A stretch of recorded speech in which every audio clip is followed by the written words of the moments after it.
नमस्कार किसान भाइयों, स्वागत है आपका शिवाजी कृषि फार्म पर। किसान भाइयों, आज हम बात करने वाले हैं कि सोयाबीन में फूल से फली बनने की अवस्था में आपको क्या-क्या सावधानी रखनी चाहिए, जिससे कि सोयाबीन की फसल से आप एक बेहतर उत्पादन ले सकें।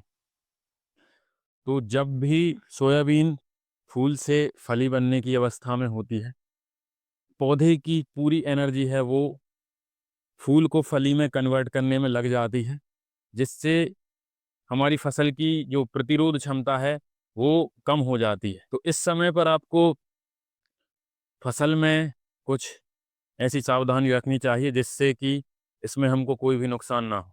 तो सबसे पहली बात करते हैं, जब सोयाबीन फूल से फली बनने की अवस्था में होता है, तो सबसे ज़्यादा अटैक इसमें फंगस जनित बीमारियों का देखा जाता है।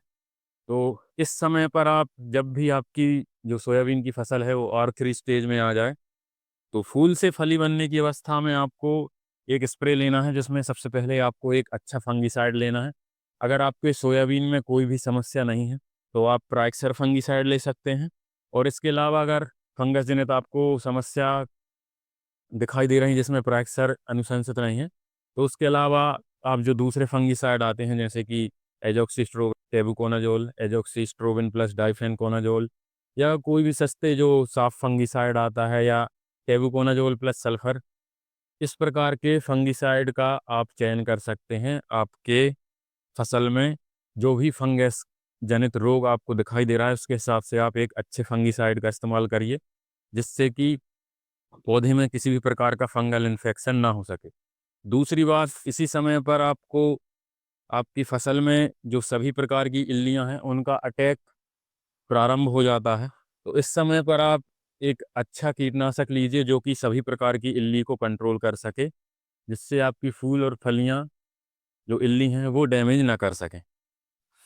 तीसरी बात, रस चूसक कीट का अटैक भी इस समय पर बहुत होता है, तो एक रस चूसक कीटों को कंट्रोल करने के लिए आप एक अच्छे कीटनाशक का इस्तेमाल करें, क्योंकि 60 दिन की अवस्था तक जो गैडल बीटल और स्टेम फ्लाई है उसका अटैक रहता है।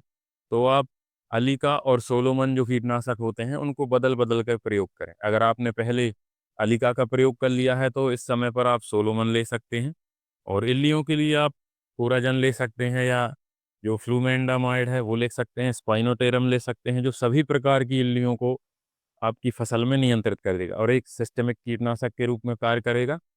उसके साथ आप इमामेक्टिन बेंजोएट ले सकते हैं, जो कि कॉन्टैक्ट कीटनाशक के रूप में काम करेगा। अब इसके बाद अगर आपके फसल में किसी भी पोषक तत्व की कमी हो रही है, तो इस समय पर आप अपने पौधे को पोषण देने के लिए किसी भी एनपीके खाद का या फिर माइक्रोन्यूट्रिएंट मिक्सचर का इस्तेमाल कर सकते हैं। अगर आप एनपीके खाद का इस्तेमाल करना चाहते हैं, तो इस समय पर आप एनपीके 05234 का इस्तेमाल कर सकते हैं।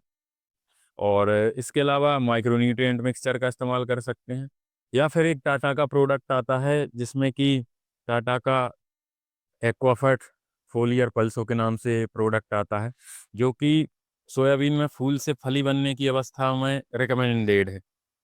इसमें आप बात करें तो इसमें नाइट्रोजन 6%, फास्फोरस 0%, पोटेशियम 31% और सल्फर की मात्रा 7% दी गई है, जो कि फूल से फली बनने की अवस्था में बहुत ही शानदार इसके रिजल्ट देखे गए हैं।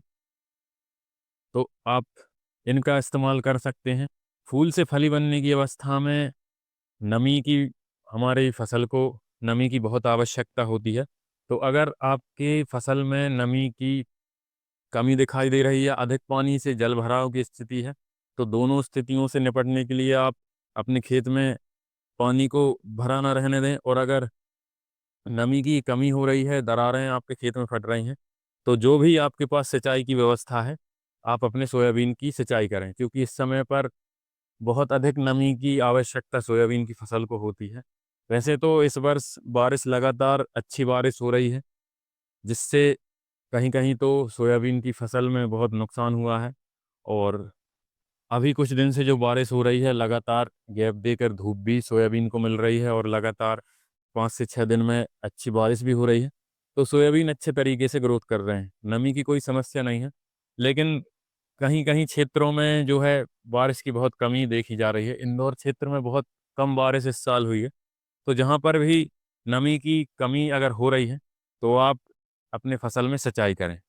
तो इन सभी बातों का अगर आप ध्यान रखते हैं, तो आप अपनी सोयाबीन की फसल में एक अच्छा उत्पादन प्राप्त कर सकते हैं। इसी तरह खेती से जुड़ी जानकारी के मेरे यूट्यूब चैनल को सब्सक्राइब कर लें और बेल आइकन को भी प्रेस कर लें, जिससे आने वाले वीडियो का नोटिफिकेशन आपको मिलता रहे। धन्यवाद।